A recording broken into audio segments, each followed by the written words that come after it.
बिस्मिल्लाहिर रहमानिर रहीम। अस्सलामु अलैकुम श्रोतागण। अल्लाहुम्मा सल्ली अला मुहम्मद व अला आलि मुहम्मद। आज के আমরা এই নিয়ে আলোচনা করব যে আমাদের দিনে যে এত ফিরকা বেনে গেছে, বেনে আর বড় বড় জামাতে পরিণত হয়ে গেছে। এদের জন্ম কোথা থেকে হলো, কবে হয়েছে, এটা আমাদের দেখা অবশ্যই দরকার। এর কারণ হলো কুরআন মাজিদ ফুরকান হামিদে একটা আয়াত আছে, সূরাতুল আনাম আয়াত নাম্বার 159। ওখানে আল্লাহ পাক বলছে, এ আমার হাবিব, ওদেরকে তুমি বলে দাও যারা নিজেদের পূর্ণ পরিণত দিনকে বিভিন্ন ভাগে ভাগ করে নিয়েছে আর আপন আপন অংশ নিয়ে দলে দলে ভাগ হয়ে গেছে, তাদের সঙ্গে তোমার কোনো সম্পর্ক নেই। আর তাদের ব্যাপারটি পুরোপুরি আল্লাহর এখতিয়ারভুক্ত। সময় হলে তিনি তাদেরকে জানিয়ে দেবেন কৃতকর্ম সম্পর্কে। এই যে কুরআন মাইতে আল্লাহ পাক বলছে নবী করিম সাল্লাল্লাহু আলাইহি সাল্লামকে, যে দ্বারা দিনকে বেঁটে নিয়েছে, ছোট ছোট খণ্ডে ভাগ করেছে, ভাগ করে আপন আপন হিসাবে চলছে, তাদের সঙ্গে কোনো সম্পর্ক নেই। এটা শুনে কি বুকটা কেঁপে ওঠে না? ভয় লাগে না? দেখো, আমরা জেনে অজেনে গুনাহ করে ফেলছি, মনে করছি আল্লাহ খুব ইবাদত করছি আমরা, কিন্তু না, আমরা গুনাহ কামাচ্ছি। এই আয়াত অনুযায়ী এটা এই আয়াতটা আমাদের এখানে মাথায় অবশ্যই রাখতে হবে। আসুন দেখি এই ফিরকা কবে শুরু হয়েছে। এই দেওবন্দ মাদ্রাসা ইন্ডিয়া উত্তরপ্রদেশ দেওবন্দ জায়গা নামে একটা মাদ্রাসা বানায়, ওই নাম হচ্ছে দেওবন্দ মাদ্রাসা। আর ওর আগে সুফিরিজম ছিল। এই দেওবন্দ মাদ্রাসা পুরো সুফিরিজমই বানিয়েছে। আর আগে যে ওহাবি তো উসমানী খিলাফতের পরে যখন আরবে বাদশাহী এলো, তো ওনার নামে ওহাবি চালু হয়ে গেল। যাই হোক, অত দূরে এখন যাচ্ছি না। এদিকে যে ছোট ছোট জামাতগুলো যে বড় হয়ে গেছে সেটা দেখছি। এই দেওবন্দ মাদ্রাসা বানে 1867 সালে। আর এই দেওবন্দি সুফিরিজম থেকে আসছে। আর বানে একটি জায়গার নামে। আর দেওবন্দ মাদ্রাসা বানার পর ওর আগে কোনো মুসলমান নিজেকে দেওবন্দ বলতো না। বানার পর বলে আমরা দেওবন্দি মুসলিম। হ্যাঁ, ওর আগে হানফি, সাফি, শিয়া সুন্নির যে বিবাদ এগুলো ছিল, কিন্তু দেওবন্দ ছিল না। যাই হোক, দেওবন্দ মাদ্রাসা বানলো 1967 সালে। আর তো 37 বছর পর আরেকটি মাদ্রাসা বানে। এটা বানার কারণ হচ্ছে, ও যে দেওবন্দ ওলেমারা ছিল, ওরা সুফিরিজমের সাথে কোনো মতভেদ হলো, তো হবার পর ওরা সুফিরিজম ছেড়ে এলে হাদিস থেকে কিছু দিনই তালিম নিতে লাগলো। তারপর আর একটা ফিরকার জন্ম হয়। আর এটা কার নেতৃত্ব হয় জানেন? আহমেদ রাজা বরেলি। আর এটা বানে কবে? 1904 সালে। দেখুন কিরকম ফিরকার জন্ম হচ্ছে এখানে। আমাদেরকে এগুলো বিবেচনা দেখা দরকার। আর ইনিও একটা মাদ্রাসা বানালেন ওই इंडिया उत्तर प्रदेश बरेली नामक एक जगह माद्रासार नाम হচ্ছে मंजूर इस्लाम बरेली। দুটো দুটো ফিরকা হয়ে গেল। এবার ওইটা বানার পর ওনাদের যে মতভেদ বাড়তে লাগলো, একে অপরকে কাফের বলতে লাগলো, শয়তানি লস্কর বলতে লাগলো একে অপরকে। এদের মধ্যে বহুত বিবাদ, ও সব বলতে গেলে বহুত সময় লাগবে, অনেক সময় লাগবে। যাই, ওদের বিবাদে আমরা যাব না। আমরা দেখব এদের জন্ম কোথা থেকে হচ্ছে। তো 1904 সালে बरेली नामे और एक फिरका जन्म निल। और 1905 साले अहमद राजा बरेली साहेब एक किताब लिखे। किताबेर नाम হচ্ছে हुसैन हारमाइन। अहमद राजा बरेली साहेब लिखे 1905 साले। और ओते उनी 5टा बड़ बड़ फतुआ दे, बड़ बड़ फतुआ। तो फतुआ दे कान नामे? एक नम्बर हलो गोलाम अहमद कादियानी, जाके आमरा कादियानी काफेर बोली। गोलाम अहमद कादियानी नबुवत का दाबी करेছিল। और जे 4 जन हलो देवबंद ओलेमा, बड़ो रैंकेर ओलेमादेर ऊपर। तो 2 नम्बर हलो कासेम मनहत्री साहेब देवबंदी ओलेम।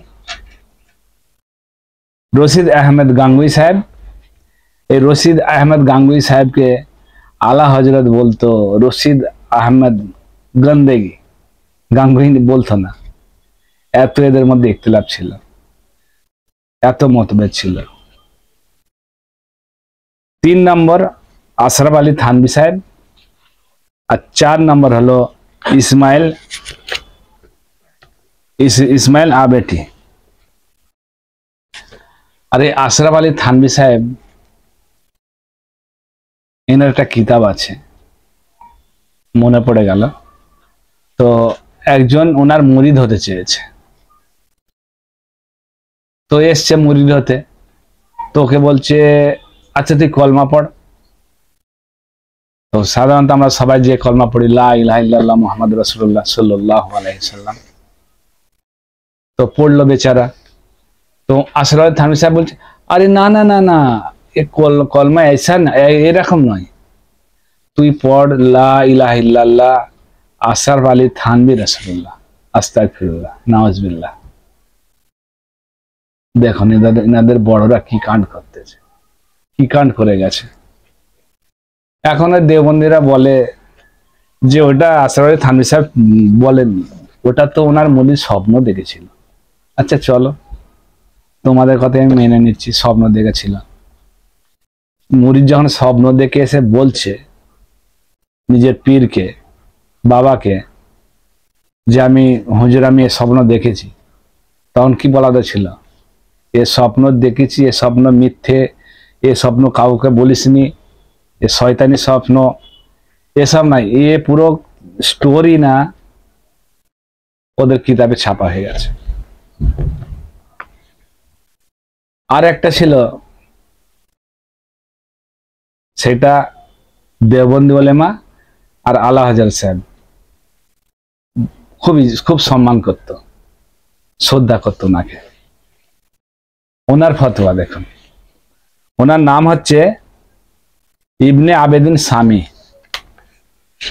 এখানকার ছিল না, শাম দেশে ছিল। তো উনি একটা ফতোয়া দিয়েছিলেন, একটা কিতাব লিখেছিলেন। আর উনি 1252 হিজরিতে ফত হয়ে যায়।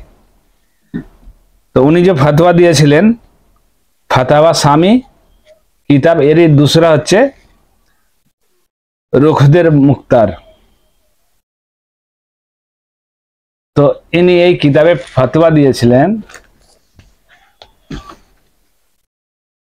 যে মানুষের দৃঢ় বিশ্বাস হয় যদি থাকে, সে নিজের পিসাব দিয়ে আর নিজের রক্ত দিয়ে সূরা ফাতিহা যদি তাবিজ লিখে হাতে বাঁধে তো রোগ থেকে মুক্ত হয়ে যাবে।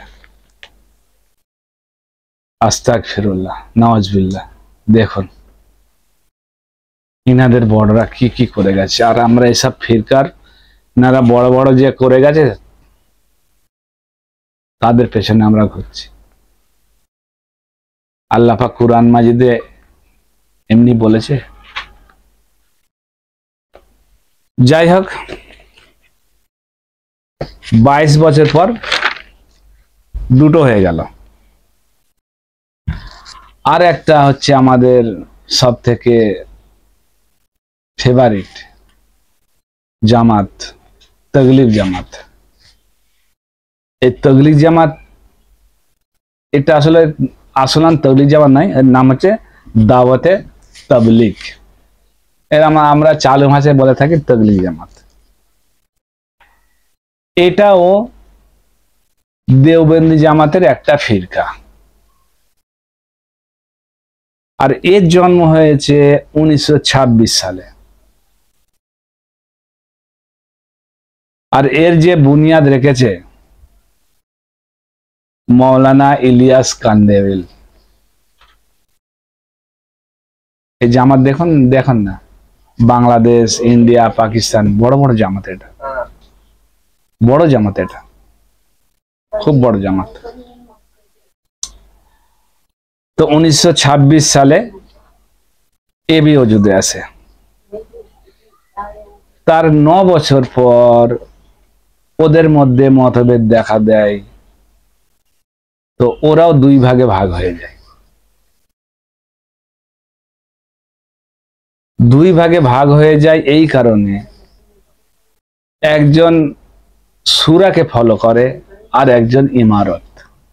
এই মতভেদের কারণে আমরা বাংলাদেশেও কিন্তু লড়াই ঝগড়া দেখতে পেলাম।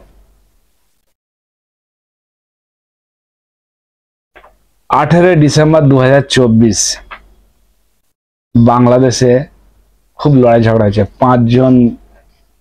পাঁচজন মারা গেছেন, 100 জনের বেশি হবে জখম। দুঃখের কথা এটা। আমরা যদি ভুল রাস্তায় চলি আমাদের এরকম অবস্থা হবে। আমাদেরকে আল্লাহ রসুলের হুকুম মানতে হবে, কোনো মৌলানার নয়।